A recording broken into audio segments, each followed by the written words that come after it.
नमस्कार मित्रांनो, आपल्या नवीन ब्लॉगमध्ये तुमचं पुन्हा एकदा स्वागत आहे. तर मित्रांनो, आज आपण सकाळ सकाळ एस टीमधून कुठे चाललो हे पाहण्यासाठी आपला ब्लॉग तुम्ही शेवटपर्यंत नक्की बघा. एस टीमधून बाहेर बघतो तर काय इथे पावसाची सुरुवात झालेली होती. आपण बाहेर पडलं आणि पाऊस नाही आला असं कधी होणारच नाही. तर आपण ज्या ज्या दिवशी बाहेर पडू त्या दिवशी पाऊस नेमका येतच असतो. त्यानंतर मित्रांनो, आपण थेट जाऊन पोहोचलो होतो साखरपा बस स्थानकाच्या इथे. तिथेच आपल्याला दुसरी बस पकडायची होती. त्यासाठीच आपण तिथे थोडा वेळ बस येण्याची वाट बघत बसलो होतो. तर मित्रांनो, चला तुम्हाला देखील आपण साखरपा बस स्थानक नेमकं कसं आहे ते दाखवूया.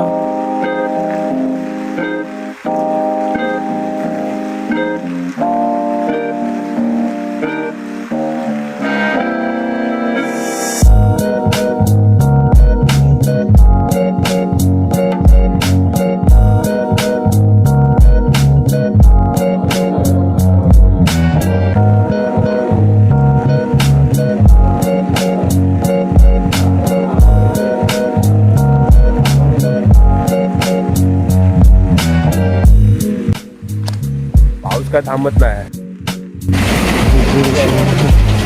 मित्रांनो, बस आली आपली आता. बस उतरा बरं होईल. या बसमधून जायचं आपल्याला. तर तुम्हाला कळलं असेल आपण कुठे चाललोय. चला चला.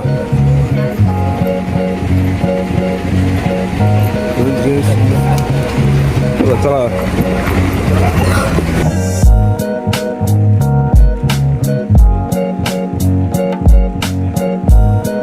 फायनली मित्रांनो, आपल्याला बसमध्ये जागा भेटलेली आहे. विंडो सीट तर नाही, पण बसायला जागा भेटली हे खूप महत्त्वाचं होतं. त्यानंतर पुन्हा आपण आपल्या प्रवासाला सुरुवात केलेली आहे. तुमच्यासाठी खास मित्रांनो, आपण खिडकीतून मोबाईल बाहेर काढला की तेवढ्यातच पावसाची सुरुवात झालेली आहे. तुम्ही बघू शकता सर्वीकडे धुक्याची चादर पसरलेली होती. अशा मस्त वातावरणाचा आनंद घेत घेत आपण चाललो होतो आपल्या गावी जाण्यासाठी.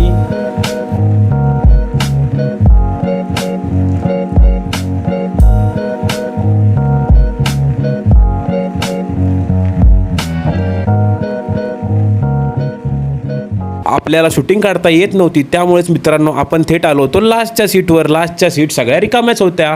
त्यानंतर आपण आपला मोबाईल बाहेर काढलाच तर बघतो तर काय सगळीकडे धुकं पसरलेलं होतं. तर मित्रांनो, आता आपण आलेलो होतो आंबा घाटात. तर तुम्ही बघू शकता आंबा घाटात किती भयानक असं धुकं झालेलं आहे. समोरची गाडी देखील दिसत नव्हती.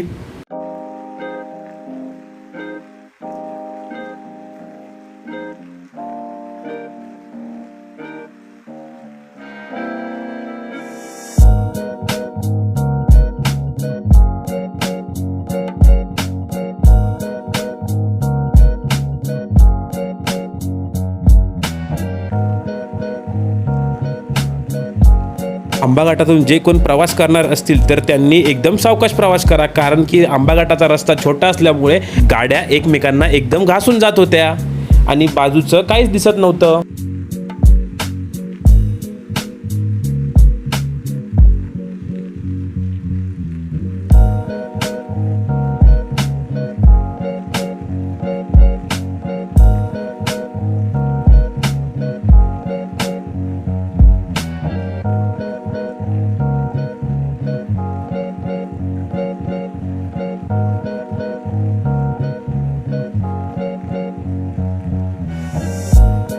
त्यानंतर मित्रांनो, आपण थेट पोहोचलो होतो मलकापुरातल्या बस स्थानकावर. तिथेच बस आपली 10 मिनिटं थांबणार होती. त्यासाठीच आपण खाली उतरलेलो होतो. बस स्थानक काय एवढं खास नव्हतं, तरी पण आपण तिथेच थोडा वेळ 5-10 मिनिटं थांबलो आणि पुन्हा आपण आपल्या प्रवासाला सुरुवात केलेली आहे. आपली बस तर निघालीच होती की तेवढ्यातच आपल्याला कळलेलं आहे आपले कंडक्टर काकाच बसमध्ये आलेले नव्हते. त्यांच्यासाठी आपली बस पुन्हा थांबलेली आहे. तुम्ही बघू शकता आपले कंडक्टर काका चालत चालत बसच्या दिशेने येत होते. कंडक्टर आणि बस निघाले.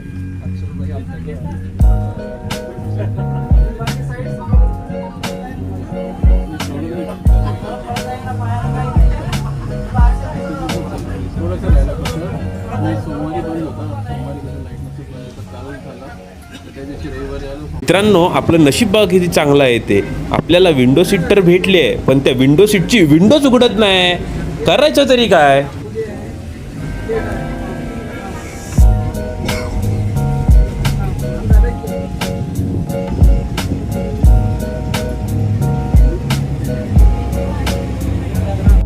तर मित्रांनो आता आलोय आपण कोल्हापुरात. एकटेच आलोय, घरातले कोण नाही. तर आपण कुठे चाललोय हे जर तुम्हाला बघायचं असेल तर आपला ब्लॉग तुम्ही नक्की शेवटपर्यंत बघा. मला एंडला समजेल आपण कुठं आलोय. तर हे पार्किंग आहे इकडे आणि इकडे मस्तपैकी दिसतंय कोल्हापूरचं railway station.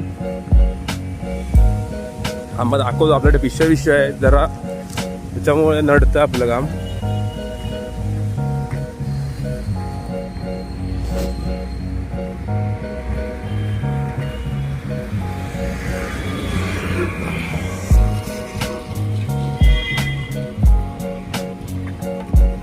Chhatrapati Shahu Maharaj terminals Kolhapur.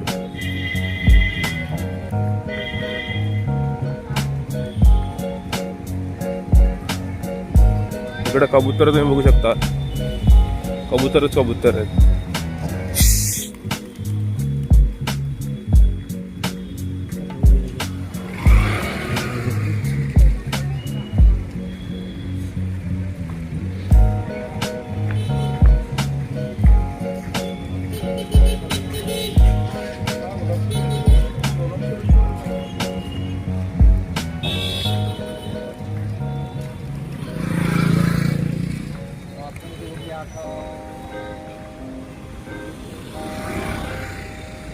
आपल्याला तर जायचं आतमध्ये,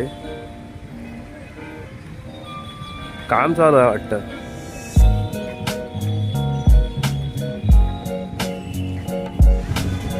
काहीतरी नवीन गेलं वाटतं इथे. मस्त तिकीट काउंटर आहे.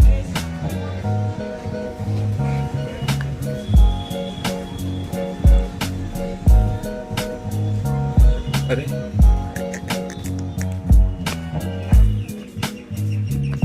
तरी काम चाललंय इकडे.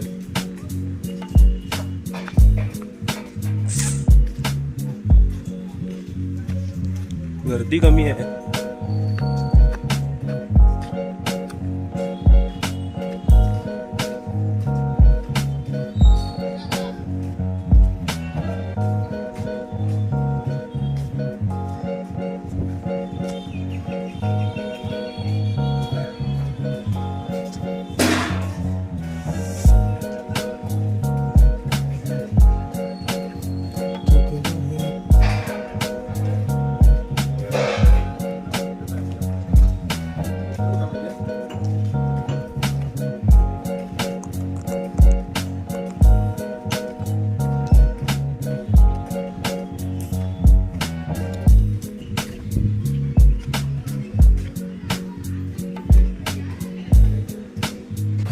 आपली ट्रेन येण्यासाठी मित्रांनो खूप वेळ असल्यामुळे आपण तिथेच थोडा वेळ टाइमपास करणार होतो. तर चला मित्रांनो, तुम्हाला देखील कोल्हापूरचं रेल्वे स्टेशन दाखवूया.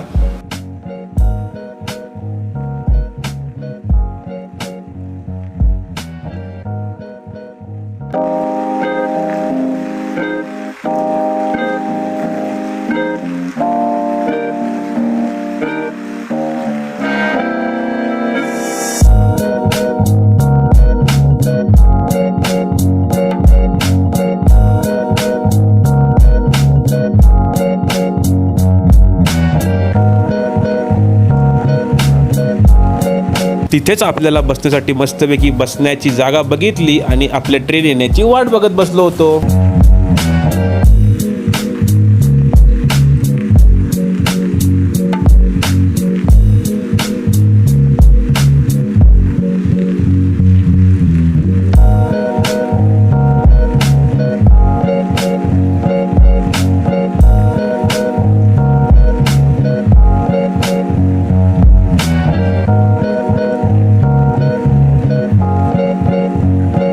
त्यानंतर मित्रांनो आपली थोड्याच वेळात ट्रेन देखील आलेली आहे. तुम्ही बघू शकता गोंदिया कोल्हापूर पुणे ही आपली ट्रेन होती. ह्या ट्रेनमधून आज आपण जाणार होतो आपल्या गावाला जाण्यासाठी.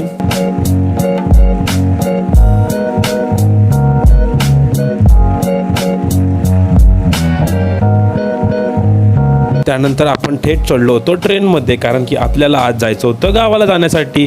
त्यासाठी ही ट्रेन चुकवून आपल्याला चालणार नव्हतं आणि आपण आपला बर्थ नंबर शोधत होतो की नेमका आपली सीट कोणती आहे ते. फायनली आपल्याला आपली सीट भेटली आणि आपण तिथे डायरेक्ट बसून गेलेलो होतो.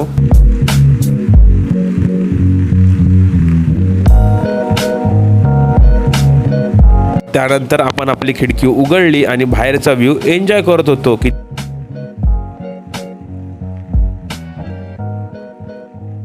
त्यानंतर थोड्याच वेळात आपली ट्रेन देखील सुटलेली होती.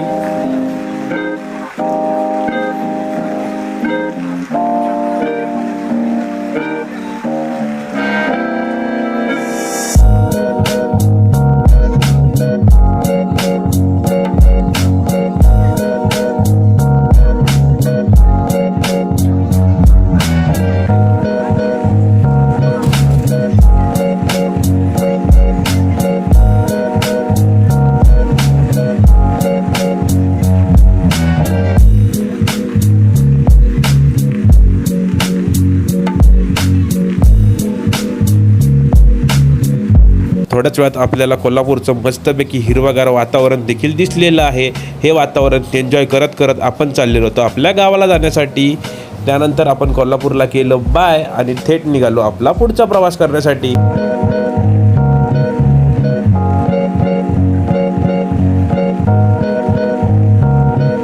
सुंदर असा व्ह्यू एन्जॉय करतच होतं की तेवढ्यातच आपल्याला ही भली मोठी नदी देखील दिसलेली आहे. ही कोल्हापूरमधली सर्वात मोठी नदी आहे. ही पूर्णपणे भरलेली होती.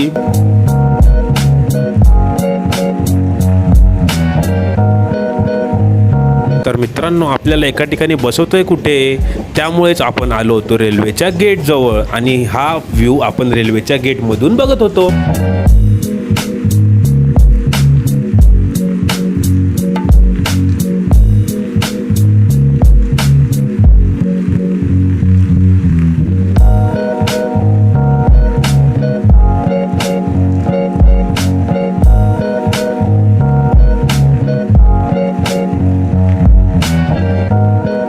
त्यानंतर मित्रांनो संध्याकाळी बघतो तर काय कुठे कुठे ऊन पडलेलं होतं. इकडे पावसाचा नामोनिशाण नव्हतं.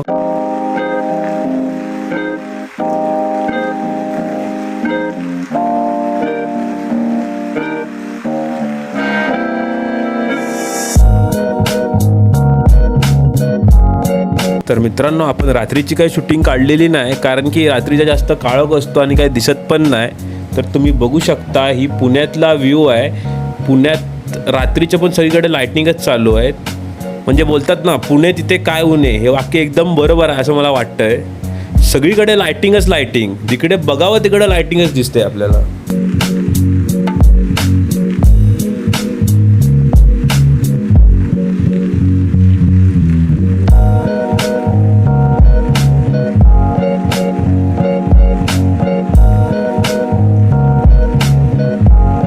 त्यानंतर दुसऱ्या दिवशी उठलो आणि बघतो तर काय आपली रेल्वे कोणत्या तरी स्टेशनवरनं जात होती. तेवढ्यातच आपल्याला कळलेलं आहे की हे भुसावळ जंक्शन आहे.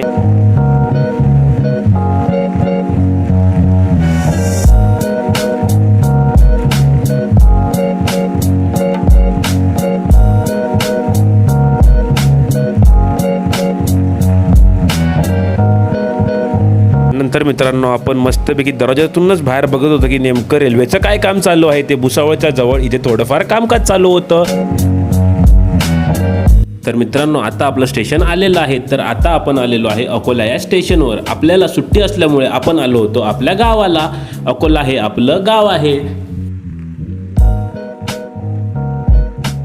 त्यानंतर आपण आपल्या ट्रेनला केलं टाटा बाय बाय आणि थेट निघालो आपल्या मामाच्या घरी जाण्यासाठी. तर मित्रांनो आपण अकोल्यात आलो आणि आपलं पावसाने देखील स्वागत केलेलं आहे. तुम्ही बघू शकता इकडे पाऊसच चालू होता.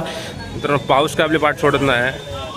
तर मित्रांनो हे आहे अकोल्यातील रेल्वे स्टेशन. ह्या रेल्वे स्टेशनवरून आता आपल्याला जायचं होतं आपल्या मामाच्या घरी. तर मित्रांनो तुम्ही बघू शकता अकोल्याच्या रेल्वे स्टेशनच्या बाहेर हे जुन्या काळातील इंजिन देखील लावलेलं होतं.